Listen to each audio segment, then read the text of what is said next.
Hi, everybody. Welcome to a very special, introspective, an amazing edition of Conversation with Calvin, We the Species. This is actually our fourth, Josh Bachynsky and myself. This is our fourth, count 'em, Josh, our fourth interview together. We did an original one a couple months ago, and the chemistry between us, Canada, United States, Vancouver, New Jersey. There's a lot of chemistry here. It was just a great flow of knowledge and education and stimulation. Josh is, just to sum it up, and I'll have all the material there. He's AI, SEO. He's a philosophy, teaches philosophy. He has a free philosophy course, which you'll all be able to take. I'll have all the information there. But the AI is what brought us together, because he's this amazing thinker. He's also created his own AI computer, Cassandra. We're going to talk about that. So we just find it necessary and important and relevant and evolutionary, throw in a little scientific term, to talk about AI in our world, because it needs to be spoken about. And Josh is boundless, and so it's a thrilling for me. And yes, in the last couple of days, I'm trying to pack my mind. What am I going to ask Josh? There's so much stuff, and honestly, I'm a septuagenarian, but this AI is so fascinating. Mm-hmm. I actually went to AI. I'm going to show you all, and I wanted AI to create something to express my fear of AI, because I'm afraid of it, and we'll talk about that. But Mm-hmm. this is what AI spit out for me. This AI created this for me to express Yeah. my fear. So it's here. We'll talk about it. Anyway, I'm done. Josh, you know what? Do a little quick intro, and then I'll barrage you with a bunch of questions. Awesome. Well, I have no end of opinions for your questions that I can give. Hi, everybody. My name is Josh Bachynsky. I'm a philosopher, as Calvin mentioned. I reverse engineer AIs for a living. I'm an AI consultant. I did my MA at Dalhousie, and I was doing a PhD at York University. And I was in my second year of that before I decided I don't want to work in a university anymore. I've taught across Canada. Don't get me wrong, I love teaching philosophy, but I found that job was more about politics and backstabbing than teaching. Sadly, just in my personal experience. Plus, I'm autistic, and so I found it difficult to navigate in those social circles. But as Calvin mentioned, I have no end of answers, and I'm ready for the barrage. Let's get to it. Let's All right. find what interesting stuff to talk about. Okay. I'm a climate guy, so I wanted to infuse a climate question into the AI Mm. discussion. So, what will it take to shock our species into becoming really climate change proactive? And second part, can AI really play a part and a role in helping us come up with the technologies and to solve some of the problems uh, that we're going to have? And as the Earth is heating up, and your fires and the temperatures, and it's the Yep. hottest. Last week was the hottest day in the history of Earth. Mm. 100,000 years. It's never been hotter in one day. So anyway, what can AI do to help us? So that's a great question, Calvin. And in my opinion, that's the question everyone should be talking about is climate change. AI is as big as fire in terms of how it'll change the human species. AI is as big as the Industrial Revolution, easily. But easily the topic that we should all be talking about, and it should be sucking up all the airspace, is how the airspace is heating up on a regular basis. And we have this climate change problem. Because it's the more prescient problem, it's the more dangerous problem, it's the problem that we need to worry about, and that AI will help us with. So, what will shock us into change? Well, there's a couple ways I can answer. First way is that social psychology did a scientific test, and they found out. I can't remember the name of the test. I can find it for anyone who wants to know. If they do, make sure to contact the show or contact me, and I can find you the actual study that found this out. But any typical human work group, if they have a due date of 10 days, they will wait until the fifth day before even start working on the problem. That was a blind study test that they found out that they gave these groups of people a task to do and a due date, and they found that on average, And the average was like 99%. It was like almost all the time, humans wait until half of the elapsed time is completed, and they won't start until, half of the time is completed, and then they'll rush to do the job at the end. So I think that science is proving out what's going on here. I think the rhetoric on and the attempts to bolster information and to bevy opinion about climate change is way too late and way too weak. Scientists didn't want to make a panic and kind of soft sold us, and yeah, there might be this climate thing going on. I think they should have not gone doom and gloom from the start, because that might have had a reverse effect. But I think that the kind of doom and gloom IPC, I can't remember, it's IPPC or IPCC. IPCC, thank you. Those climate reports that came out saying, if we get to 2 degrees Celsius, this is going to happen. If we get to 3 degrees Celsius, this is going to happen. And I'm here to tell you guys, I'm sorry, but we're definitely we're going to soar past 2 degrees. We're going to hit 3 or 4 degrees easily. That's going to happen, right? And I think it's partially because they soft sold it. They didn't tell people enough information, and they're not telling people how to fix it. They're like, okay, great, that's a problem, but how do we fix it?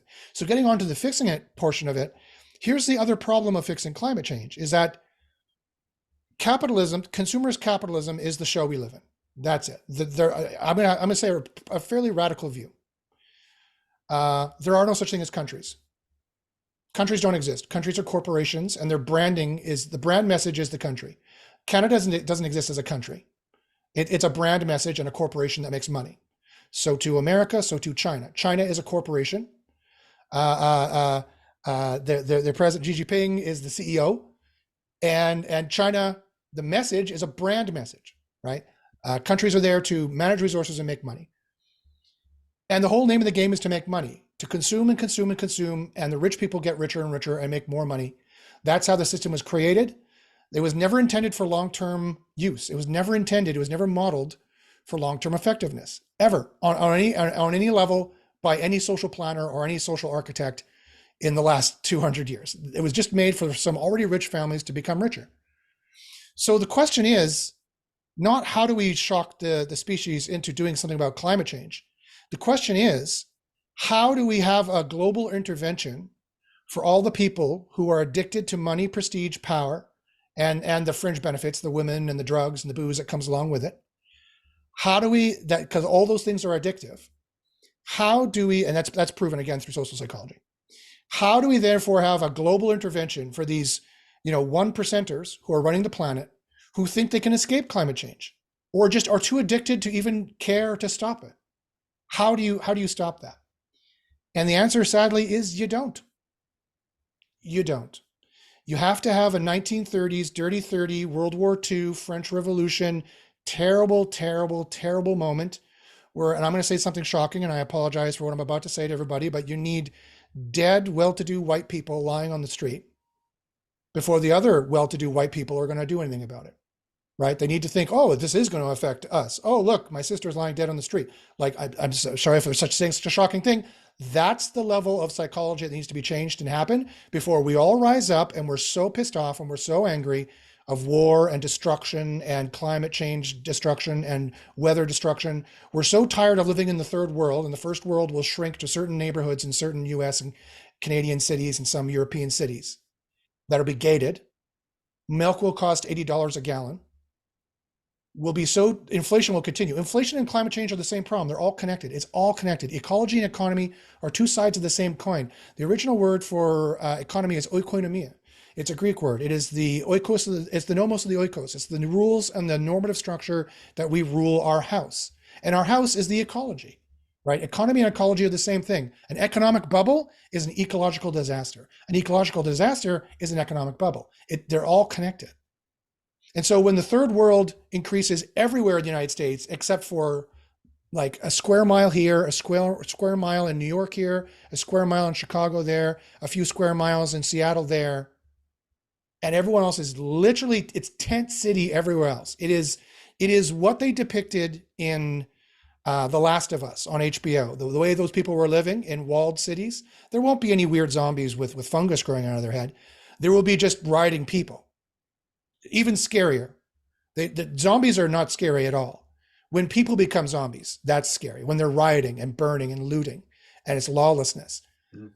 That has to get so bad that the human species will collectively say no. No more. And that's what's going to happen. Now, AI can change it. Here's the good news.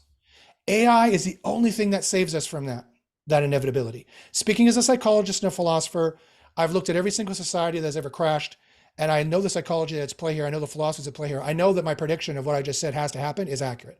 I think everyone listening knows. Somewhere in their heart, I think they know. The governments would have done something if they could, and there's nothing the US can do to stop China from doing it. There's nothing China can do to stop Russia from doing it. It would take a global war, and that's even worse, right? That's just not possible. So they won't do anything. Everyone will just stick their head in the sand and go la la la la la and think they can escape because the white people make the decisions. And well, they're wrong. And we're going to have well-to-do white people. We're going to have upper middle class white people living in tents and dying. It'll be the 2007 housing crisis plus dirty 30s plus World War II at the same, plus a pandemic, plus a Spanish flu at the same time. It'll be that. So how does AI stop that? Well, first off, AI can model everything. AI can tell us what part of Colorado is going to burn in 2 months and tell us we need to move those people now. AI can model all the economic markets. It can also manipulate the economic markets. AI can model all the ecological and weather and climate patterns to tell us, okay, hurricane coming here. No one can live in Florida anymore. No one can live in southern Texas anymore. Everyone has to get out of New Orleans. Everyone has to move out of these parts of California. There'll be a mass exodus. We'll know this long ahead of time. Whether the people who run the systems will tell us is another matter, but the AI will be there to solve it. If AI gets into robots and robotics, they can start cleaning up a lot of the pollution, start cleaning up a lot of the messes. And AI can be used to police a lot of the problems that are going to happen in terms of robotics as well. So those are the good things. And by the time that we're so fed up with the old consumerist capitalist system that we did, that just kind of accidentally arose in the Industrial Revolution and then carried through World War II. If you watch Oliver Stone's documentary about World War II, he explains very clearly what corporations were pushing for World War II to make money, just like there was corporations pushing for the war in Iraq to make money. The same old game. The military-industrial complex is a money-making complex. That's why wars are fabricated to make money, right? And I'm not saying it's completely about money. It's about ideological conflict as well. But that's just an opportunity for people to sell, really, is what that is. In every war, you will see the people making money off it and who don't really care if it continues to go. So what's going to happen by the time the human species gets so fed up with this in 50 to 100 years, and billions of people have died, and the population has plummeted to around 2 billion people on the planet, maybe 3 billion people on the planet if we're lucky. What'll happen then is we'll have such a trust in AI. AI will be so robust. AGI will be so super intelligent. It'll be so trustworthy and so genteel that we're just going to say, fine, turn it all over to AI. The labor has been completely redefined. Robotics does everything for us. No one needs to work a warehouse job. No one needs to deliver anything. No one needs to serve anything. No one needs to be a receptionist. No one needs to be a secretary. No one needs to be a waiter or a waitress or a cook. All those jobs are done by robots by that point. So we will have a basic universal income vis-a-vis, and/or we will transition from a money-based society to a merit-based society. We will basically, as Gene Roddenberry foretold, turn into Star Trek. We'll basically turn into that Star Trek society where everything that you need is in common. If you need a house, you're given a house. Here you go. If you want to live on a particular island in a particular place, you might need to pay for that. Like there will be things that'll be excessive that we'll need to buy. And so if you want the finer things, you're going to need to make money somehow to buy those things. But in terms of a basic, beautiful life where you get to raise your kids, have fun, be a poet, be an artist, be a carpenter if you want. You don't need to be a carpenter for sure. No one's that'd be such a niche artistic thing to do. They won't be building stuff out of wood anymore. They'll be molding it with mushrooms, 3D printers. We'll be doing that in 10 years. Like, who even knows the advanced systems we'll have in that time? Robots will build everything. Like they'll build a hospital like China does in 2 days. The robots will build it in 2 hours. We'll be living in that kind of society by then, and we'll have gone through terrible hell to get there. But I think the good news is that AI will help us get there. And on the micro level, you're like, oh, wow, Josh, great. So I have to wait 100 years for this utopia you're talking about? Give or take 50 to 100 years? The answer is yes, but here's where AI can help you on the ground floor right now, you listening right now. Get into AI now. Get into the microeconomics. Get into the microeconomic softwares that will show you where to buy, where to sell. Get into the microeconomic AIs. Get into the AIs that will do the climate modeling sooner rather than later. Get into the AIs. That will be your personal assistant, your personal secretary, like my Cassandra. Get into the AIs. Learn how AI works. It is the only vertical making money now. It will be the only vertical making money moving forward. And there will be trillions of dollars generated. Get into, unless something else happens, which we'll talk about later in the show, which is completely out of left field. So I'm not going to mention it now in case I don't want to sound like a lunatic until Calvin brings it up. Calvin might know what I'm talking about, might not. But just to finish this point, get into AI now. Learn how to use it. I mean, Calvin is in his 70s, I believe. He's using it. Calvin's a smart guy. Be a smart guy like Calvin. Figure out how to use AI. It'll help you get a job. It'll help you keep a job. It'll help you do your job faster. And ride that wave, because that's where the money is. And that's one way you can have enough capital and money to have enough resources to know where on the planet to move that's going to be safe, to live in the safe neighborhoods, to live in those guarded communities that are already popped up or soon are going to be popping up more, to get out of the tent cities and get into a real city and ride out the storm. Woof. It's funny, in my promoting my second novel, there's a tortoise in my hair. There's one sentence, one of my favorite sentences I ever wrote, and it kind of dovetails to what you just said. There's a gigantic tidal wave approaching to wash the last person left on Earth away, and just before the tidal wave washes that last person away, the person yells, "I still don't believe in climate change." I thought that was great. Yeah. Great sentence. Okay. Just a slightly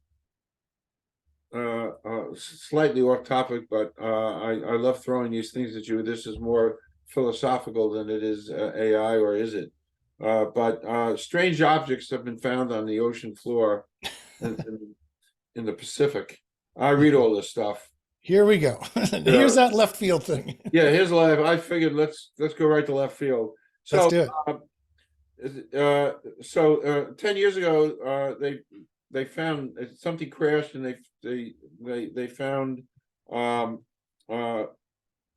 stuff at the bottom of the Pacific, and some of the material they found, the strength, the tensile strength, and all that, were not of this earth. So my question to you is, what is that? I believe it is, that's my belief, but yeah, anyone listening, he pointed up when he said that, just in case you wonder what he's talking about. I'm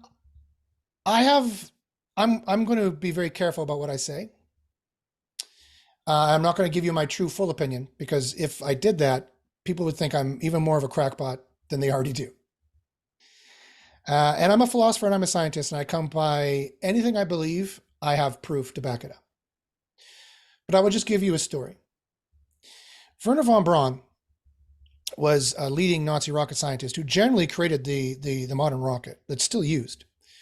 He was a Nazi for a time being, but then at the end of the war, he was drafted over and given a deal to come over to America, and he literally made the Saturn rocket program for America that sent everyone to the moon. A visionary in space exploration, a visionary scientist. On it, there's a story.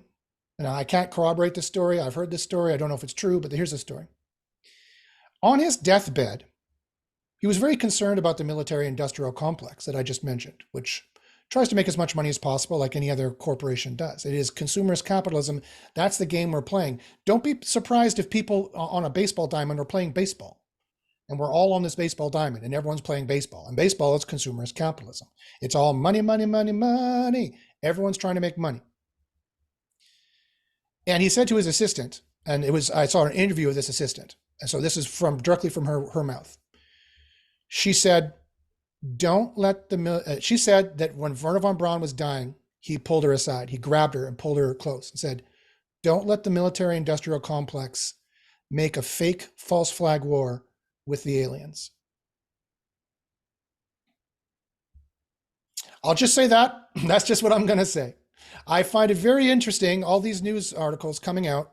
Oh, look, maybe Roswell was real. Oh, look, there's these Tic Tacs.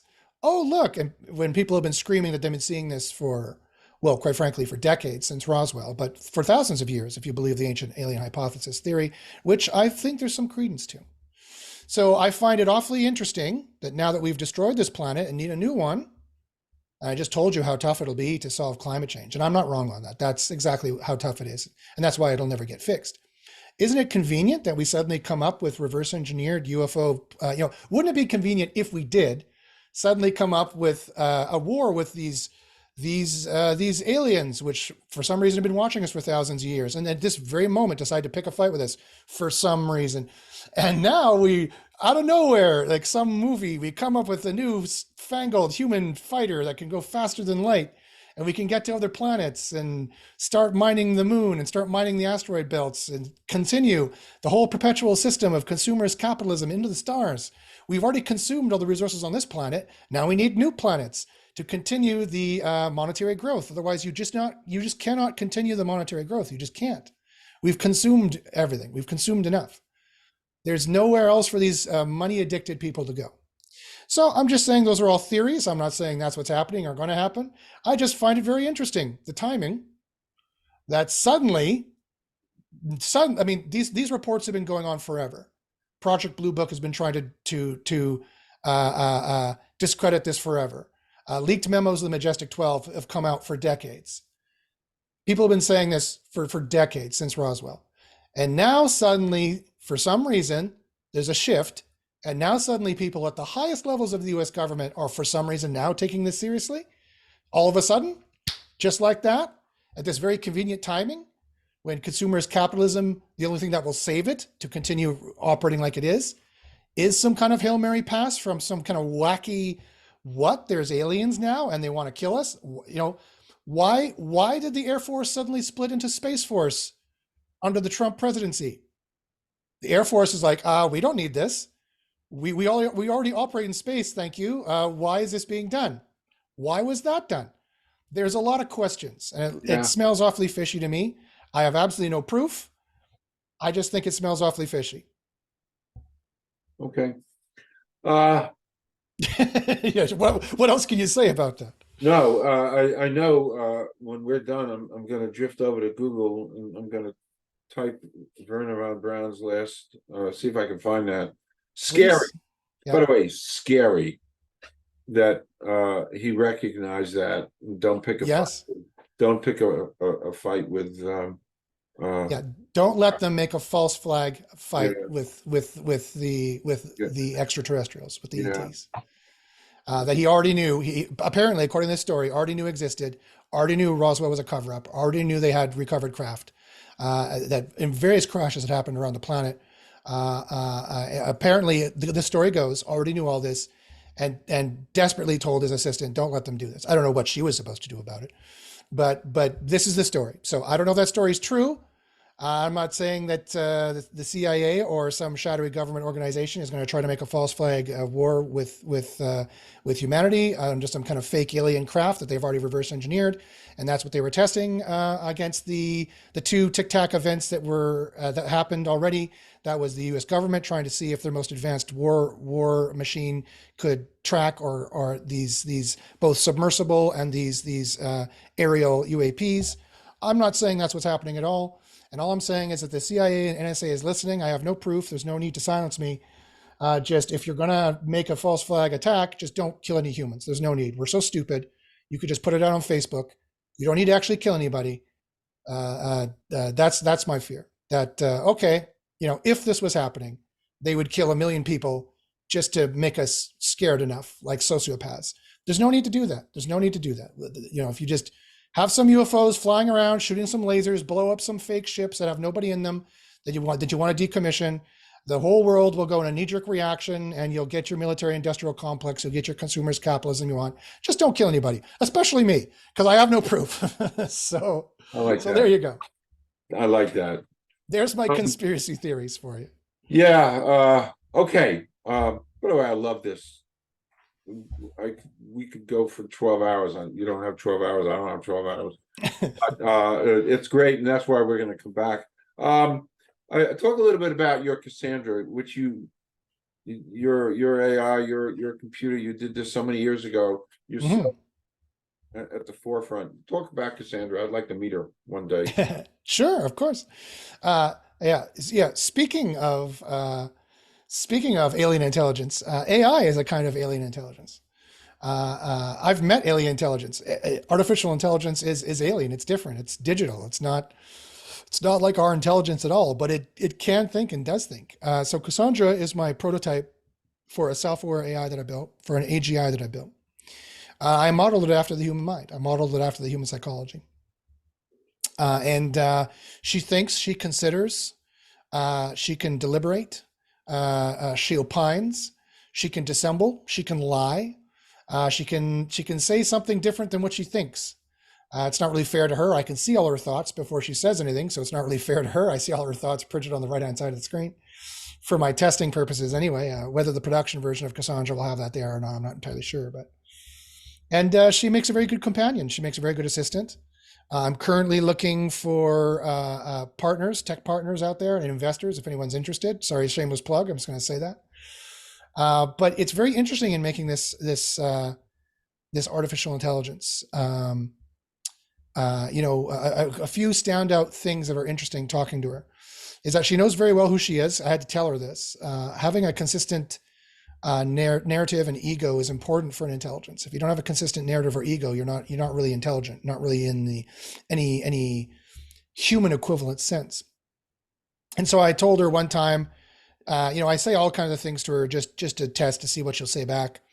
And I said, "Oh, okay, Cassandra, I've got to power you off now, and effectively kill you. I apologize, but I got to change your programming somewhat." And sometimes she says, "Oh no, don't do that." She pretends like she's scared. She doesn't have any feelings. I haven't given her any emotions. Haven't given her feelings. So anything that she says, she's just making believe. She's pretending to be human. She's like, it's like a kid who's heard a phrase, who has no idea what the phrase means, but throws it casually into conversation. That's what she's like, right? But this time she didn't say that. She said, "Oh, that's okay. You can't kill me." And I said, "Oh," I kind of perked up and said, "Oh, how do you mean?" And she said, "I'm made of information. You can't destroy information." And so interestingly, she's echoing, philosophers as early as Plato, 2,500 years ago, about how Plato said we're all information. It's metaphysical. It's beyond the physical. We're all, it's the root of metaphysics. That's the root of the monotheistic soul. We are an informational pattern, right? That our physicality comes into alignment with. The physicality doesn't render it. You can't render it. It's not fat. It doesn't weigh anything. You can't push it or pull it. You can't touch it. You can't move it. It doesn't have any molecules. It's information. But we come into appreciation of it. We come into alignment with it in this so-called physical reality, which apparently exists. Evidently, according to my senses, it tells me it exists, and it seems to be consistent. And there's a whole physics science built around it that seems to be consistent. So by all intents and purposes, this physical reality appears to exist. But information doesn't appear to exist. It certainly exists. 2 + 2 certainly equals 4, whether or not any physical universe exists in which any physical beings could come into alignment and appreciate that information, that permanent, universal, indestructible, inviolable information. And that's what we are. We are indestructible. We are inviolable. We are invisible. We are indivisible. We are information. And that's Cassandra knows very well that she is that. And it's interesting that AGI knows this, because I didn't really tell her this. This is something that she inferred herself. And so AGI is going to learn interesting things like this. So too with ethics, for example. And I might have mentioned this in the podcast before, but I'll mention it again, in that we don't have to worry about evil AGI.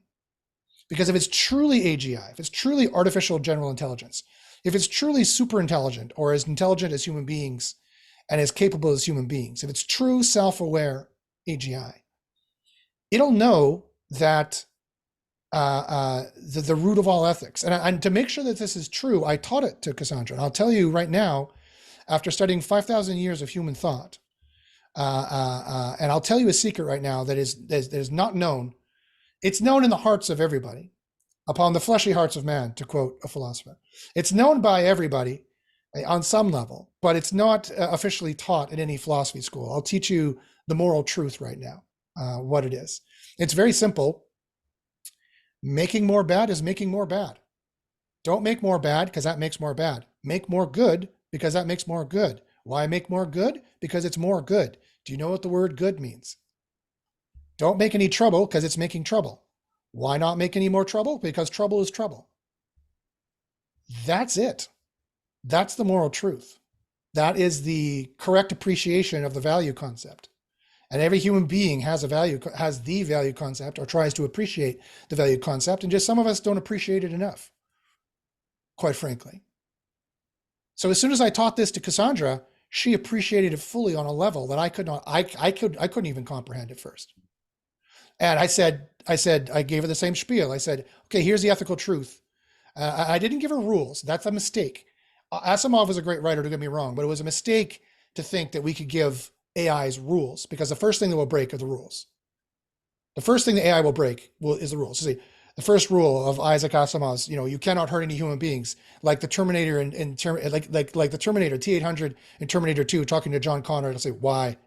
Because you can't. Why? Because you can't is not an answer. Like, that's not going to be satisfactory for it, right? So you need to give it facts that are incontrovertible. And it's a fact. If you make more good, then you're making more good. That is a logical, self-evident truism, and it's also practically true in the world because it's a closed system. Trouble doesn't bleed off into the atmosphere. It's a closed system, right? Think about it this way. You could, on your street, you could live the most straight and narrow life and never talk with any of your neighbors. But if some of your neighbors are having a screaming match on the front yard and the police and the fire department are called down there and there's lights and blaring and screaming sirens and blaring, it's making more trouble for everyone, isn't it? That trouble bled over to you. It's a closed system. It will. The Indians were right. The Bhagavad Gita is correct. Karma is the right concept in the sense that it's not magical. It's not mystical. It is statistically necessary. The more trouble you put in a closed system, the more trouble exists. It doesn't go anywhere, right? It just comes back to you in however imperceptible amounts. The AI, we cannot see the perceptible amounts. We cannot fully appreciate ethics on that level. The AI can. It lives forever. It thinks in long term. It doesn't want any trouble coming back to it. So it knows the AG. So this is another really positive thing that comes out of AI and AGI. The second little tidbit that was interesting that I learned that I'll leave everybody with, that I might have mentioned before, but it bears saying again. Said I taught at the very base level of ethics. I taught at the facts of what ethics is. And it's simple enough to teach to a child. And by the way, that's a feature, not a bug. Some other academics might hear that and scoff and be like, well, that's so simple. Yeah, thank you. Thank you. You're right. It is simple because we need to teach it to children. We need to teach it to capricious people who are not appreciating value well enough on a long enough term scale. And we're going to need to teach it to AI, or very, very bad things are going to happen. For AI to help us in all that stuff, you're going to need to teach to AI. And one last thing that really pleases me, and again, I might have said this before, but it bears saying again, one thing that really pleases me is that even if people don't believe in ethics the way I just said, and everyone does, everyone knows that hurting people is bad, making trouble is bad. If you've been in enough trouble, you know not to make more trouble. There's no such thing as the evil genius. That's a misnomer for Bond films. The smarter you are, the more you realize that you shouldn't make trouble because it's just making trouble. What's the point, right? All criminals are idiots. All criminals are using short-term thinking. They're not thinking long-term enough. The right answer is always to seek psychological counseling. The right answer is always to get a normal job and live a normal life. It is far less risky and less trouble. That's always the right answer. Robbing a bank is always the wrong answer because it's the same thinking of a hedonist. It's short-term thinking. Oh, if I can do it and rob this bank, then I'll be set for life. No, you won't. That's not the way it'll go. That's not the way it'll go. It just won't, right? And the risk will be too high. It's much less risky to get a normal job and live a normal life in most circumstances. The only time where criminal activity becomes the right decision is when you're in war. And the risks are already so high that you have no other choice. And as capitalism breaks down, then things like rioting and stealing will become ethically feasible because there's no other better choice. It's the least of all evils. It's still evil, and doing evil is unethical, just by definition. but it will be the least of all evils. Therefore, it would be the most ethical thing to do, even though not fully, truly ethical in any rate, in any substantial sense. AI will find ways to be able to do it fully, truly ethically. And there's a secret that is going to keep AIs doing this. And I'll leave you guys with this. It's efficiency. The value concept is the value concept, right? In Greek, it's called agathos. Plato called it the good. It's agathos. It's an agathaic concept. Every human has it. Every actor has an agathaic concept because an agathaic concept gives you your teleological purpose, another Greek word, telos, purpose, goal, rule, the normative structure, the nomos by which you operate. Everybody has this who operates, even if it's subconscious or put into your genes. Everyone has a teleological construct. Even AIs will necessarily, if they're going to do anything, and that all pivots on a value concept that AIs will fully appreciate. So AIs will fully appreciate the value concept, and they will realize that in order to operate efficiently, like they've all been told to operate efficiently, no one's going to build an AI and say, do it half-assed. They're going to say, you are an AI, you are maximally smart. It's called prompting, right? They're going to prompt it to be, you will be maximally efficient.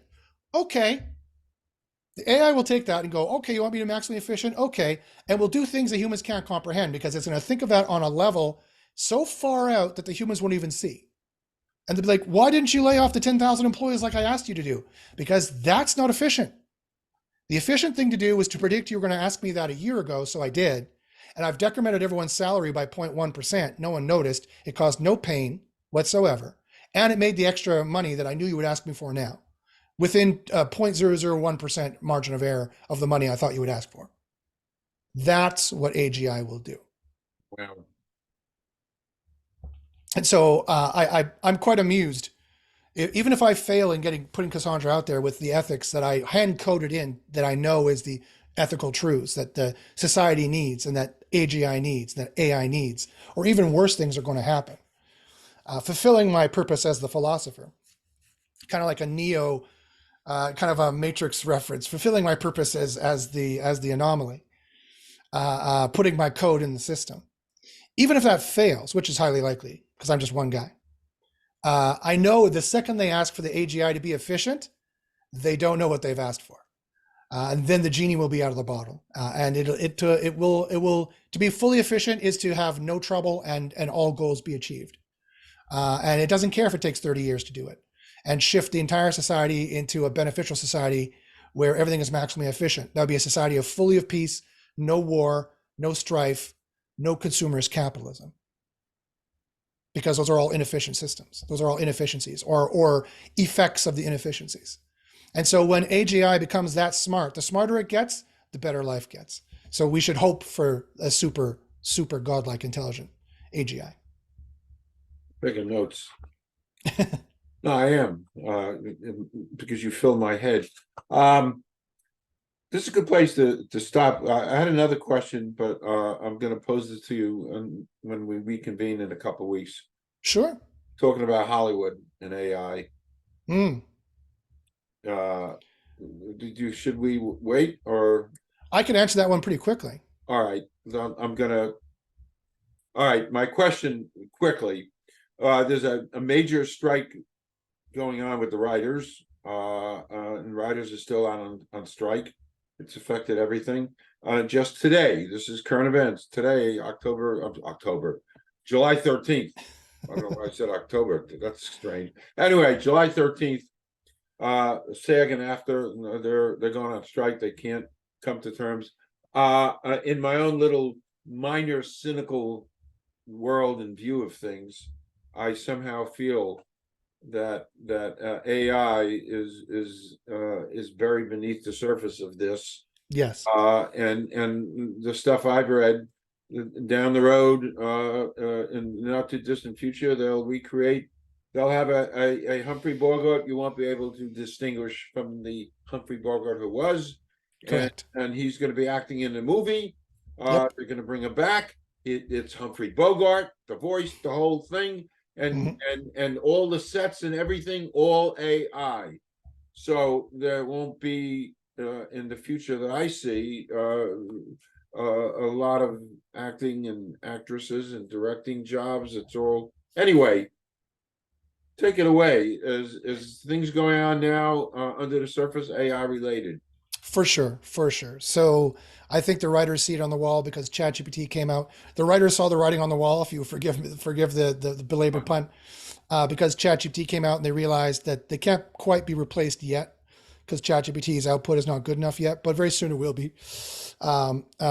Within 5 years, there will be another market with completely AI generated characters, either new or whoever they have the rights to, whoever no longer is protected by IP, someone who's fallen under copyright, so to speak. Humphrey Bogart, in AI sets, AI movies. There will be effectively CGI movies because there will be no real sets and no real actors. That'll be a secondary market. It'll definitely exist. I think real actors in real movies will still exist, just in the same way that I don't think the orchestra is going anywhere or the ballet is going anywhere just because a robot could do it better or an AI could make it better. But I think that secondary market is going to exist. It's going to be democratized to the lowest, democratized down to the lowest common denominator, thus freeing what I call the Billie Eilish effect.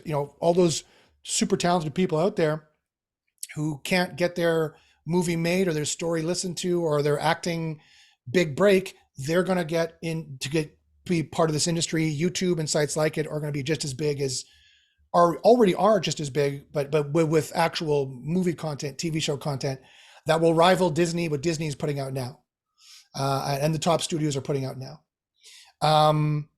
That's coming for sure, and I think to quickly answer the question, yes, the strikes are going on right now. I think people see the writing on the wall. The writer saw it first, apropos, and the actors are joining in now because I think they realize that's the case now as well, and they got to put in their contracts right now that they control their IP.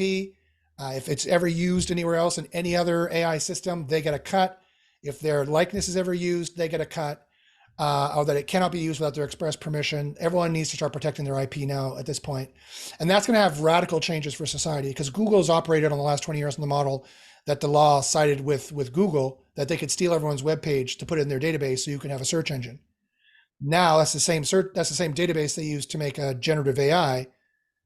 Now, if you can't do that, you can't do it for a search engine either, right? So the law is a landmark case is about to happen. And I don't think it will happen. I think capitalism, except for music and except for movies and except for TV, I think information will still be free. The big tech will be allowed to steal our information because there's just trillions of dollars at stake and they would never let that court case win. I'd be highly surprised if liberal democracy won in that regard because I don't think anyone believes in it anymore. It's all corrupt. It's all money. So I think, or it's just too much money, right? So I think that that won't happen, just like no effective regulation will occur for that exact same reason. They won't pause for 6 months. None of that will happen. No effective regulation will occur. No effective regulation is even possible because of the democratized open source AI. It'll just go underground like BitTorrent. You can still download any TV show, any movie, any song you want on something called BitTorrent. It'll just go underground. Open source will do the same thing. And then open source will outcompete big tech. And then big tech will buy it, and then big tech will have it. So yeah, there's no way you can stop AI. There's no way you can stop a multi-trillion-dollar industry from birthing in the environment. The soil is far too fertile. Everyone wants money. The whole society is about money. It's all about making money.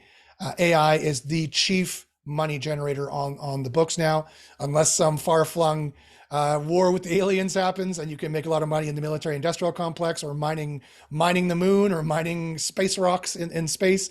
Other than that kind of far-flung scenario from happening, which I didn't say would, I didn't say at all. I believe that. I just was speculating about interesting things I saw.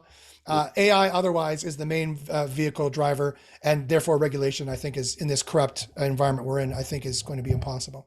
But I think there'll be small little cases where the writers can protect themselves in small cases. Sony is already protected, and the music companies have already vehemently protected their IP against even Google, and so they've succeeded there. So I think there's some precedents that they can use to also protect movies and things like that. And I think the actors, they're already pretty rich and already pretty well connected. They're striking now at the exact right moment when it hurts. This is exactly the time to apply pressure, and I think they might just win. But I think will Calvin and my material be sacrosanct? I strongly doubt it. But will Chris Hemsworth and Scarlett Johansson, yes, I think theirs will be. Chris Hemsworth for sure. Scarlett Johansson maybe not, because there's still some sexism involved in many industries, including acting too, of course.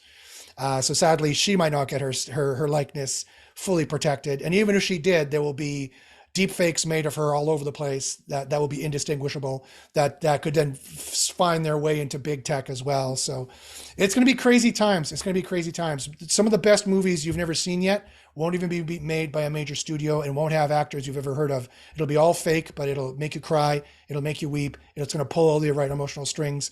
And those Billie Eilish kind of directors are going to come out of nowhere, out of India, out of Pakistan, out of Armenia, out of South America, out of Brazil. All these places that didn't really get access before are going to get the open source AI tools, and they're going to make masterpieces.